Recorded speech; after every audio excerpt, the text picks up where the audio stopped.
10. My presenters are ready. Yes, ma'am. Again, thank you for attending the Assessment and Continuous Improvement, the FAMU Way Part 2. My name is Naomi Shamantutu Zukunu, and I'm your moderator for this session. Our speakers will present for about 30 to 35 minutes, and we'll have time for Q&A after that. We have to end our session promptly at 2:55 because there is another session that starts soon thereafter.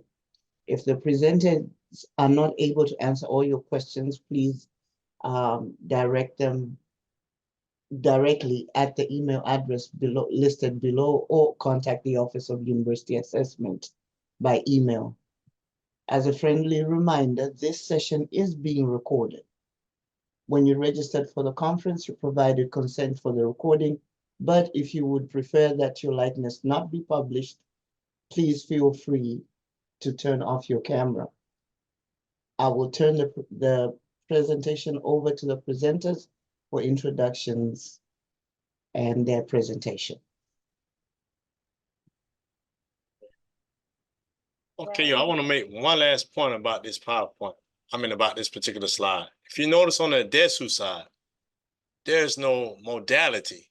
So remember, you all, for an DESU, if you do not have a student outcome, if that objective is not a student outcome, the modality, you won't have a modality like face-to-face, or either online or either hybrid.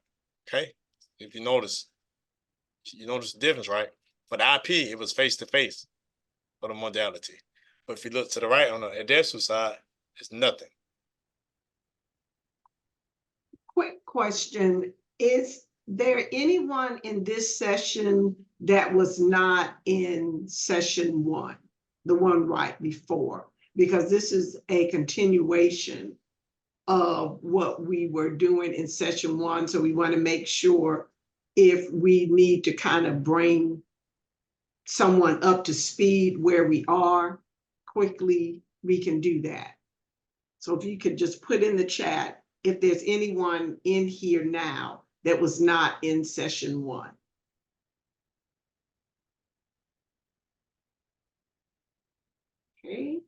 Okay, so it looks like everybody, oh wait, I was not. Okay, so. Yeah. I'm sorry, neither was I, Dr. Walker, but don't feel compelled to go back for me. I just did. You don't count. Okay, I just wanted to make sure. And I want to go ahead and say Dr. Williams does not either. That's Dr. D. Williams from SBI. So although new to the session, definitely not new to this. I saw you, Dr. Williams. So we're gonna keep it moving. Okay, agreed. Well, thank you for joining. And thank you for that check-in, Dr. Walker. We appreciate it.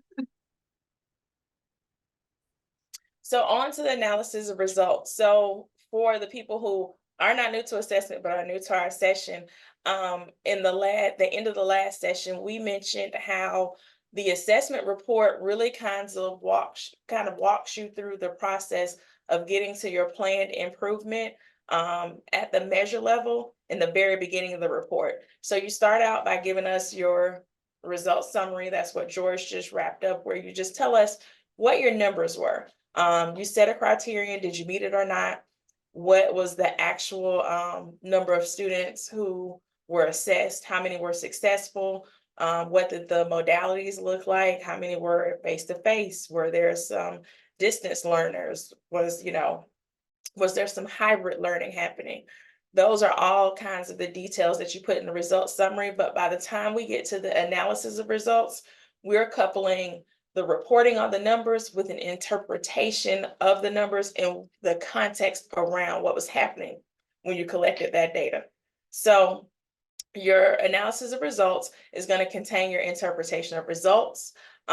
It's going to have a reference to your prior year results for comparison, which, because of how our system is set up, you can look in the screen and see what your results were for the previous year. You don't have to navigate to a whole nother area. You're going to add additional context. This really became relevant around COVID time, where people saw a different results, or like I mentioned before, you might not have been able to gather some data because that class wasn't tooled to be a remote class and you had to shift all of a sudden. So maybe an assignment didn't happen, or maybe you had to take an assignment that you had previously fleshed out, particularly to be something you did hands-on with students. And now you had to kind of fit it to a remote class and you realized that fit wasn't really there. So you might have to retool the assignment in the future. That's the kind of stuff that comes out when you begin to put together that analysis of results, because again, you're providing interpretation, you're giving context, you're looking at disaggregated data. So you're making comparisons between groups in your class. Maybe you have a class, a gen ed course where you have multiple classifications of students and you're seeing some differences in how they perform across classification. That's something that you could speak to in the analysis of results. So again, result summary, just telling us the numbers, telling us what your findings were. Analysis of results, getting into that interpretation and really discussing what your numbers mean and comparing your numbers to what you might have seen before. And before I move forward, George or Dr. Walker, do you want to add anything? Okay. So the two examples we provide here, IP, instructional program, ADESU, that's the administrative and educational support side. So on the IP side, the analysis results. This is an improvement over the 2021-2022 assessment results, where only 56% of the students met the criterion. So that prior year, only 56% hit the criterion. The current year that they're reporting on, I believe it was 76% hit the criterion. The improvement is attributed to faculty deciding to implement additional opportunities for art majors to present their artwork and be evaluated on the cohesiveness of the visual to its presentation. So first line, we gave you prior year comparison. Second line, we went into telling you the context or talking about what the assignment actually was and what happened. This was a means to provide more practice in presenting prior to the junior year evaluation. The increased number of presentations has also helped students to understand the significance and seriousness of the presentations. However, we need to continue to increase participation in the work quality. I like to bring your eyes to that however kind of begins to talk about where they might want to make some tweaks moving forward, right? So they see that they still need to increase participation. They still need some improvement in work quality, but they have seen some improvement already due to the increased number of presentations that students have had to do across the year. Now on the ADESU side, the assessment office continues to struggle with increasing performance on the improvement narrative. This year's result reflects a 10% increase from the prior year to now. So, comparison to the prior year. Consideration of the disaggregated scores indicated that the administrative units outperformed on instructional programs on the improvement narrative. So they even began to get into that disaggregation. So prior year comparison, looking at disaggregation. In this instance, this example is for the assessment office, who they take in reports from instructional programs, administrative and educational support units, and our college and school deans. So once they broke that down and looked at those results, they found that the administrative side was outperforming the instructional side on the improvement narrative. So that might mean that some targeted interventions could be proposed. But you see how that kind of leads you to beginning to brainstorm some potential improvements based on what you just discussed in the analysis of results. That's why we have you walk through that process. Before I proceed, George or Dr. Walker? Okay. Okay, so after we finish the results summary and the analysis of the results, now we want to look at, okay, let's take this information and have some discussions about how we are going to improve upon what we have accomplished. And that improvement doesn't, sometimes, for example, when we saw we exceeded the 76% of the the criterion was 75%, and we exceeded that by 1%. So we had 76%. Well, now there has to be discussion. Are we going to be satisfied with that 76%? Or do we want to look at it for one more year? Do we want to raise it to maybe 86% or 90%? Those are the types of discussions that you're going to have that will lead you into your improvement narrative. So there's some things about the improvement narrative that we want to make sure we include based on the quality enhancement rubric. The narrative needs to be clearly articulated and grounded in the results. So it's not just something that you're writing that doesn't have anything to do with the actual results that you receive. And it needs to be as clear as possible. And then when we talk about the locus of control, some of the things that when I first started working with Kiwanis, we would see things in the improvement narrative like the university needs to give us more money to do X, Y, and Z. Well, that is not within the control of the unit itself. So what you have to do is come together as a unit and think about, now, what can we do with what we already have to help our students achieve this goal or help our program get to a particular goal. However, you can also use this as, let's see, how would you say it? If these are results, especially programmatically, that we see and they're linked to the strategic plan, this can actually give you some justification for something that you may request in your budget for the next year, because you need, I don't know, specific equipment to facilitate more effective learning in a particular area that's linked to the strategic plan or performance-based funding metric, all of those types of things. So you're thinking strategically about what your results are and how they're linked to whatever it is that you're really trying to accomplish. That was a lot. Did that make sense?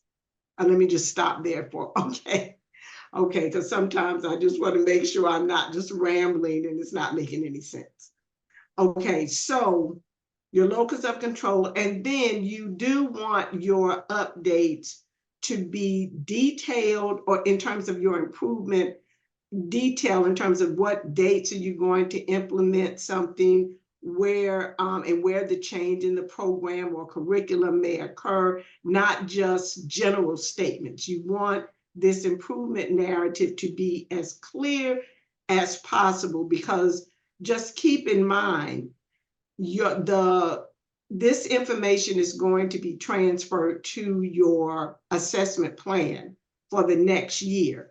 You may not be there for whatever reason, and someone else may have to come in and take that information and implement it and carry it out. Well, they need detailed information. So this is always something that's very important, that you make your improvement narrative as detailed as absolutely possible. I see something in the chat. Is this?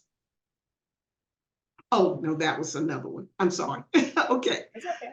And really quick, Dr. Walker, if I can jump in before you move to your examples.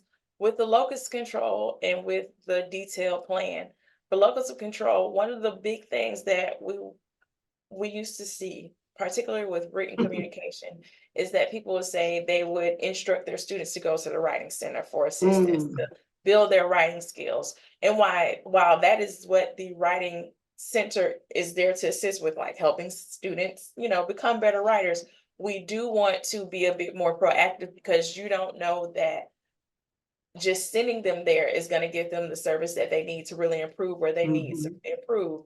A better idea might be working in collaboration with the writing center to develop some resources that you'll distribute in class.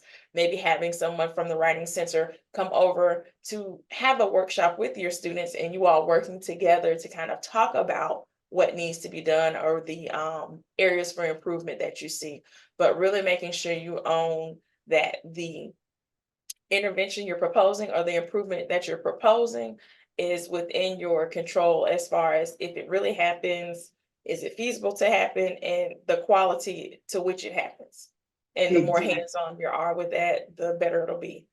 And we ask for details with the improvement narrative because we want you to take it from, like, as Dr. Walker mentioned, not just being some general statement that you put down to being less abstract and more of something you've started to think about and flesh out, because hopefully that means you'll be a little bit closer to bringing it into realization. Sometimes those generic statements just remain as generic statements that are in the system because we don't really put any power behind them, because we don't think them through all the way. So we want you to begin the process of really conceptualizing how that improvement looks and how it can be realized in the improvement narrative. Exactly. And I want, as Kiwanis was talking, I wanted to give another example because we saw one in our social work department where the discussion regarding results that the faculty were getting in the area of research papers, how the students were writing and the scores that they were getting on their rubrics. And what they realized was that there were certain things that the students were not doing. And instead of saying this, we're going to make sure the students do X, Y, and Z, they started to actually put those things in their rubric. For example, you had to go to the writing center. It was in the rubric that you got so many points for going to the writing center, or you got so many points for ensuring that you included your biographical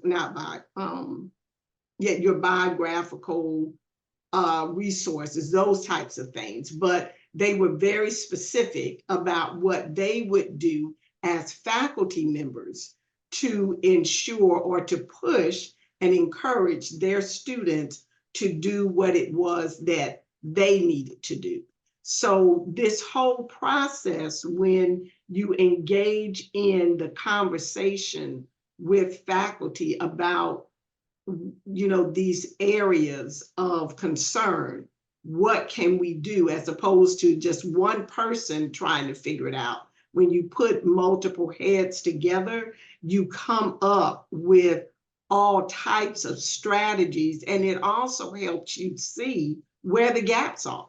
We've seen where we've seen where, oh, wait a minute, they're not performing at the criterion level because we're leaving something out. They're not getting this piece. We're not actually covering this piece in our curriculum. We need to go back and maybe look at another textbook or another assignment or something to make sure that students are actually getting this information before we assess. And then when they come back, they see that it is making a difference. So this is a very, very, very important piece, and we don't want to just gloss over it. Okay, so let's look at some of our examples here. So the improvement narrative example for an instructional program, following our same example. The program will expand the faculty mentoring program and make participation required for all rising juniors. So this was something that in their analysis of results, they realized that they saw that it was making a difference, but they had not made it a requirement. So some of the students were participating and some were not. So this is an indication that, okay, 76%, even though it met our criterion, we want even more. So we need to make this a requirement. And if we make it a requirement, the expectation will be that next time the results will be even higher. Now, is this something that could maybe be even more detailed? Do you think this is enough detail in that improvement narrative for the instructional program? Any thoughts?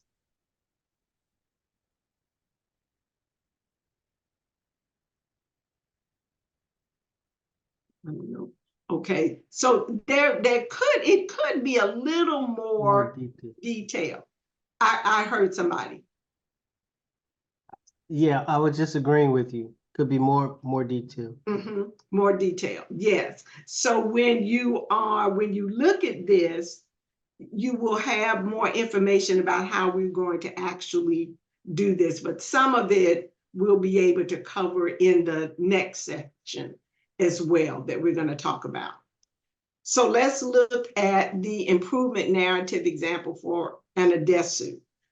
The assessment team will launch the Now What initiative intended to help assessment liaisons discuss and develop improvement narratives for the assessment report.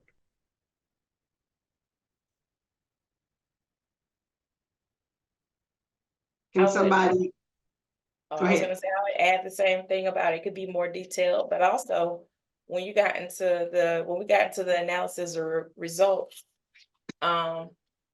we talked about disaggregated data, right? And what was it? One group was outperforming the other. Yes. And it doesn't look like we really see that coming through in this improvement narrative. Yes, yes.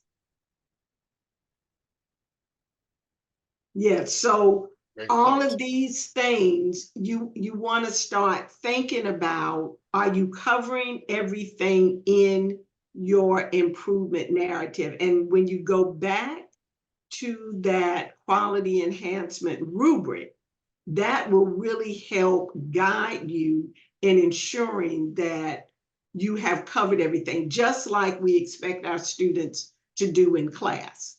We want to make sure that they are covering what we have in the rubric, and we can also look at how our students are performing and make some decisions about, maybe we need to add another tier of information or instruction in order to enhance their performance.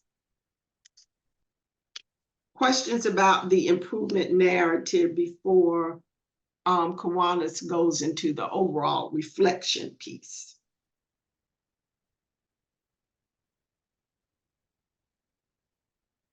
Okay, and if any questions pop up as we go through, feel free to drop them in the chat or start an email to the assessment office, because we are more than happy to sit down and have a longer discussion with you about any of these pieces that you'd like to address. So the overall reflection is a big part of closing the loop. And we have 3 primary goals for the overall reflection. Does the overall reflection address the overall assessment results for the program/department? And does it provide a discussion about the lessons learned in the future assessment process and future assessment opportunities? The overall reflection should also discuss how what you did during the previous cycle contributed to successes in the current cycle, and any opportunities for growth that remain that you might want to address in the next cycle. So that's bringing all of this together. We're looking at previous cycle, talking about current cycle, and even beginning to think about next cycle right there in the overall reflection. And finally, we want the overall reflection to address where and when assessment was discussed within the program and how stakeholders were involved in the process of making programmatic changes. So that's breaking down that silo or breaking down that trend of one person in an area conducting all the assessment activities. You should have assessment liaisons You might have one person who might do the majority of the talking to the assessment office, but they should not do all of or the majority of assessment in your area. Please make this process as collaborative as possible, because a lot of the issues that we find with where people intend to collect data on specific measures, and whether or not the class actually takes, or if they even have that assignment still being implemented in the class, can be addressed if you just discuss your measures as a whole program. Some of the issues we see related to, there was another big one and it just completely flew out of my mind just that fast. But one of the problems, and this is also something that we can address through curriculum mapping, is making sure that the competency you expect your students to achieve or demonstrate and the level of mastery that you expect them to demonstrate that competency at, they need to be aligned with when you plan to assess it and at what point in the program and what assignments you're using to assess that. And we've noticed that because some of the units have maybe some old curriculum maps that people put together before, there's some transitions in the staffing, and people who used to be in the program put those curriculum maps together, but they're not there anymore. Just natural transitions happen in the area that cause us to either need to bring our eyes back to our curriculum map and make sure they're still relevant and make sure assessment is still integrated into the curriculum map. Or it means that we need to build a new one, right? Because maybe we didn't have one before and we need to make that happen now. So that's another one of those pieces where we really want you to expand that conversation. It shouldn't just happen in a silo with a couple of people. It should be program-wide to make sure all the stakeholders who are making this process actually happen are a part of the conversation.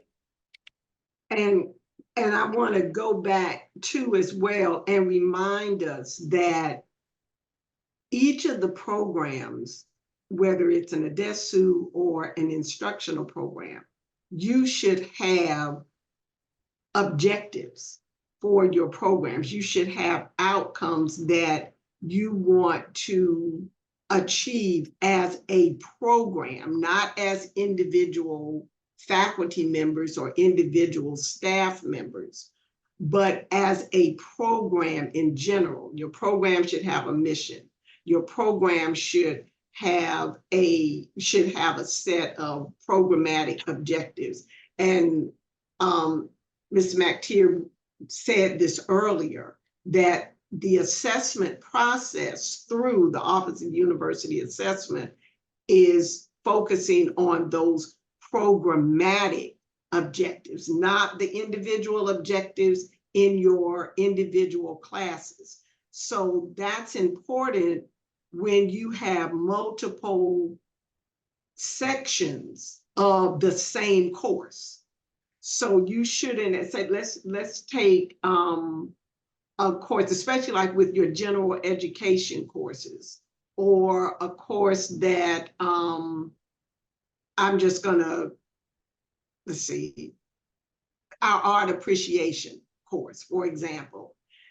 If you've got 7 sections of art appreciation, even though that's a general education course, it is also a required course for your majors in that area.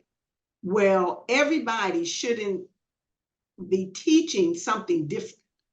Okay, that you have program objectives that your art appreciation course is going to help facilitate meeting those particular outcomes. So you're going to have to look at, how is everyone teaching? They may not all have to teach the same way, but the objectives of the course should be the same.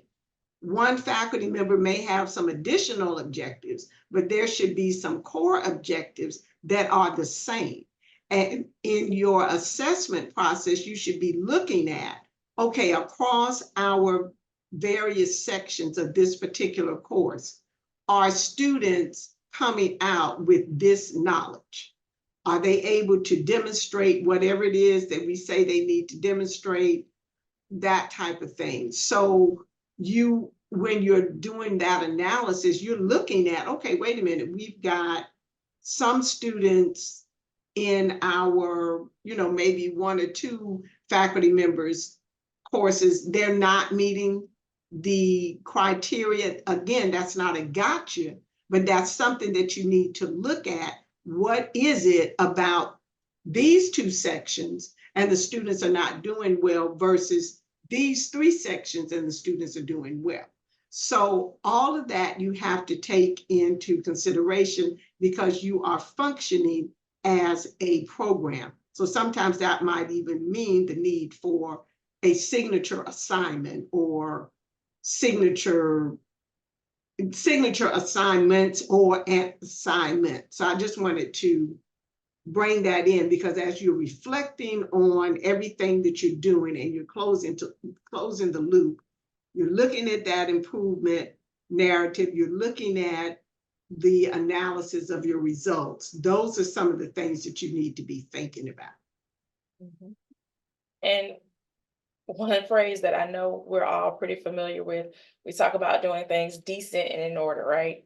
And one of the ways that comes through, Dr. Walker mentioned, you're aligning to your program level outcomes versus your individual ones. We ask for all of your assessment activities to be aligned to your specific program or office level outcomes / goals, because those program / office level outcomes or goals should align with your college, school, or division level goals. And those should align with the university's mission and goals, which should, connect to the strategic plan. So we really want things that's that decent in order in assessment world, right? Making sure there's alignment from the top to the bottom and from the bottom back up to the top. So that's why we ask that you focus on those unit level goals when you set up your assessment plans to make sure you're in alignment with where the rest of the institution is going. In addition, with collaboration, Dr. D. Williams, she's from over in SBI, they're a really good example of how they've kind of taken to having that assessment conversation as a whole within the program and within that school, and doing things like standardizing how they report their results. Having those conversations as a unit has led to, I would assume, an ease of reporting because there's a stock standard way that they go ahead and collect the data on their numbers and then report out their numbers. So once one person kind of tests it out and works through it with the assessment office to get it fine-tuned and correct, now we can share that resource. So we're not all doing it a different way and reinventing the wheel year over year. So there are a lot of ways to make this easier, and it all happens with you going through and having those conversations as a program and not just conducting assessment in a silo. So we talked about the component pieces. Now for an example of those. So overall assessment of the program. As faculty, we're becoming more knowledgeable of the purpose and importance of assessment and thereby more engaged in the overall assessment process. So this is just going through their discussion of their overall assessment process. They talked about collecting data about the program's new mission, goals, and objectives, and now including assessment on their regular faculty meeting agenda, which we love to see. And you see that investment across the program because you have the program's assessment liaison giving reminders about the assessment plan, but you're also getting updates from the dean. So that's the message from the top being conveyed that this is important because that dean is also giving updates. We also share feedback regarding the implementation of the various initiatives designed to improve student success related to our student learning outcomes. And then they talk about during their pre-planning session, discussing the results for the previous year, which they used to complete their assessment report and their plan in the current cycle. So they're starting to go ahead and close that loop, right? Looking back at the previous year, revisiting it during the current assessment cycle, and using that not just to build their report, but also to begin to put together their plan. And I'm going to move through this kind of quick because I think we have like 11 minutes left. And the overall reflection is pretty dense. If you have questions, feel free to put them in the chat though, or come off mute and pop in and ask them. Lessons learned. Our data analysis revealed the need to do a comprehensive curriculum gap analysis to determine exactly where students are being introduced to program objective content, where the content is being practiced, and where it should be mastered. So that's that conversation from before of making sure that the curriculum addresses the things that we intend to assess, and we're assessing them at the appropriate time. So whatever experience they have, that was a lesson learned for them that, hey, we might need to go ahead and do a curriculum gap analysis to make sure that we are appropriately evaluating our assessment measures and collecting that data at the right time. How past assessments contributed to successes in the current cycle. So here's where they tie back the past cycle to the current cycle, specifically looking at where they succeeded. The 2021-2022 assessment cycle was an eye-opener that got us on track to incorporate assessment discussions as a regular agenda item. The results also contributed to the incorporation of more competency-based assessment measures and student participation in junior and senior evaluations. So remember, there was that discussion about that junior rubric and that junior evaluation rubric and evaluating the cohesiveness of their artwork. And they put together that faculty mentoring, or they implemented that faculty mentoring strategy to get students more opportunity to engage in presenting their work and discussing their work. So that is also coming out in the overall reflection.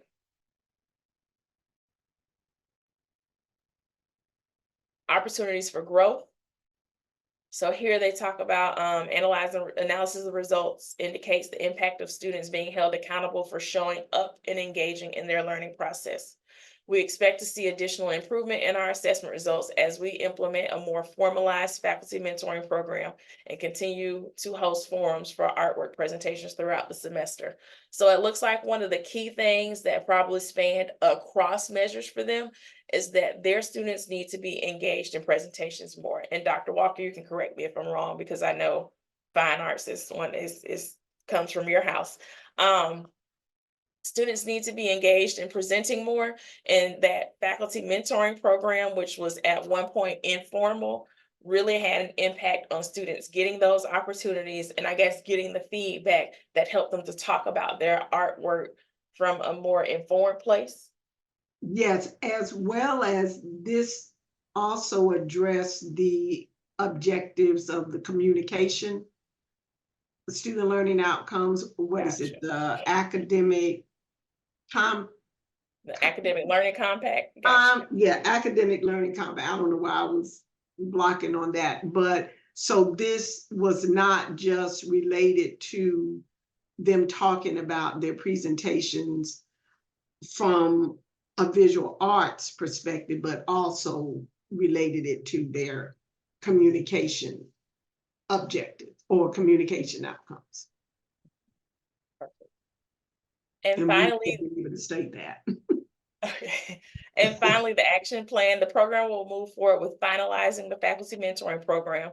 So that's the takeaway that they took. They wanted to go ahead and formalize that mentoring program.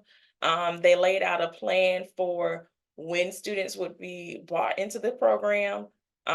They're launching during spring 2024, and they identified who the stakeholders are that they would need to collaborate with to go ahead and develop a schedule and activities for the year for the formal faculty mentoring program. So we kind of fleshed this example out a bit more to give more of the details of what we want to see, but this is in alignment with where we want to see you go with that action plan that we talked about before, making it less abstract and beginning to really think through, when can we feasibly do this? Who needs to be involved in this conversation? What pieces need to be planned out? Those are all the kinds of elements that we want to see in that action plan, because it just helps it become less of a thing that we might do into more of a thing that we've gone through the work of thinking this out and planning it out. Let's go ahead and do it. And this goes back to as well when we talk about looking at your plan throughout the year, not just right before we get ready to write up the report, because these are the types of things that you have to start doing, oh, we said we were going to do this. Well, we need to do it. Otherwise, you wait until the end of the year and you realize when you're putting everything together, maybe September 1st, oh, we were supposed to do this in the spring and we just totally forgot about it. So we know that happens a lot. So we might even have to look at some of our improvements, or when we do reflections in the future, how do we address not forgetting what it is that we said we were going to do to make sure we do it. Oh, 5 minutes. Okay. Gotcha, Miss Naomi. Yeah. And the final piece of that overall reflection example, where when assessment was discussed and how stakeholders were involved. And just, we don't have to read the whole thing, but this just addresses where that program actually talked about their assessment results and just assessment in general. And this is an example that came from, I'm gonna just go ahead and call out the college because it's a positive example. Social sciences, arts, and humanities, where it's actually something that's a regularly occurring agenda item. And that's not the only place that this is happening. That's just where we pulled this example from. But it's a standard agenda item. The conversation is driven not just by the assessment liaison, but by senior leadership. So you see more of that collaboration and different voices being brought into the conversation instead of it just happening in a silo. All right. And so, surprise, we thought we were going to get through the assessment report and plan, but we've got 4 minutes and we've only gone through the report. So we're going to stick a pin in it here, but I do want to save a little space for if Dr. Renaud is still in here. And sorry to keep calling you out, Dr. Renaud, but you were a really important part of us putting together our standard 8.2A narrative this year.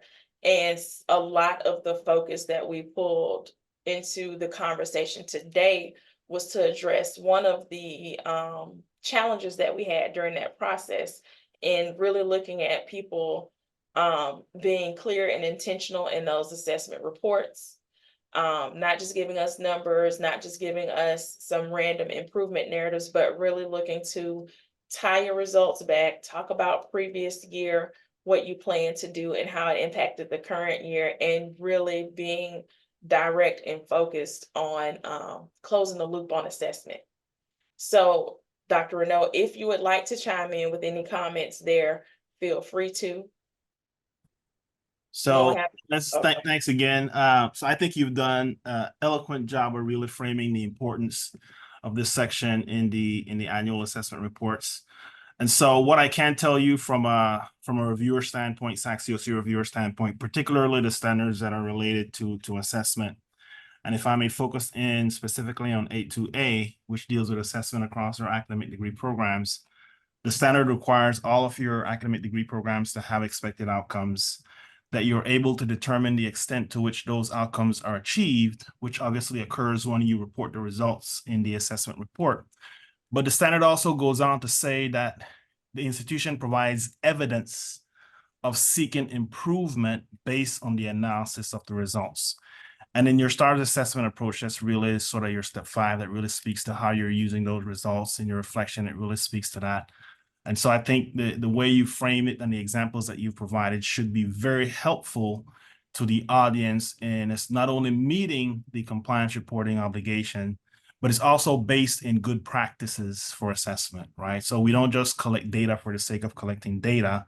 We're collecting data that drives insights that inform improvements. And so again, I think you've done a phenomenal job. Right. Thank you for that, Dr. Renaud. And Dr. Walker, I'm going to turn it over to you since this last slide is yours. So this is just really a reminder that once you have finished that report, you've looked at your overall reflections and you've done your improvement narratives, now you need to take that information to create your plan for the upcoming academic year. You don't just take that information and that's the end of it. and then your plan doesn't have anything in it that looks like what you were just talking about in your overall reflection. So when we, I don't know if we have,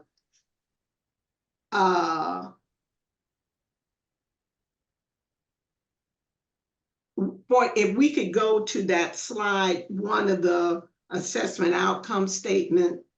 George, I don't want to mess with you, but I know this was yours, but No, you're fine. You're fine. 30. The next one. Yeah, okay, so if we look at this example, we see that one of the outcome statements for the plan for that instructional program is upon completion of the junior year, students will demonstrate the ability to create and discuss a cohesive series of original artwork. Now, that is not complete because we've got to get information. If you go back one slide, we'd have to identify the students who are going to be assessed. And let's see, I think it was outcome names are clear, succinct, descriptive, and related directly to the outcome statement.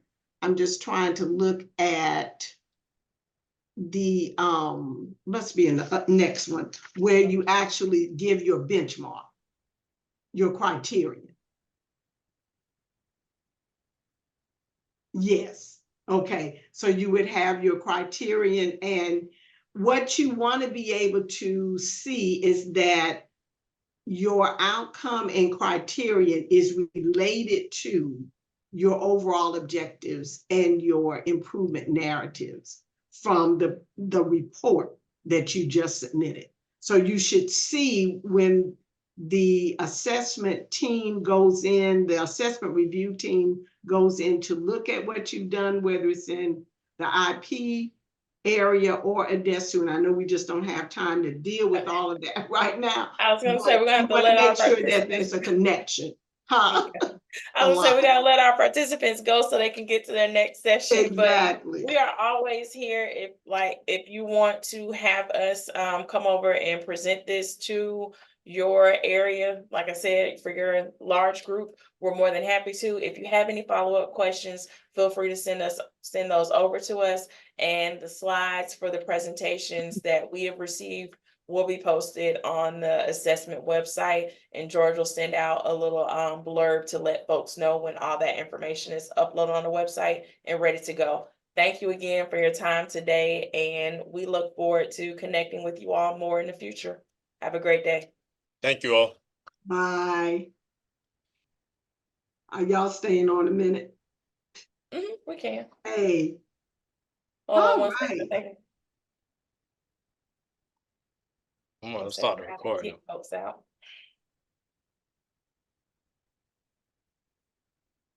You got a good number.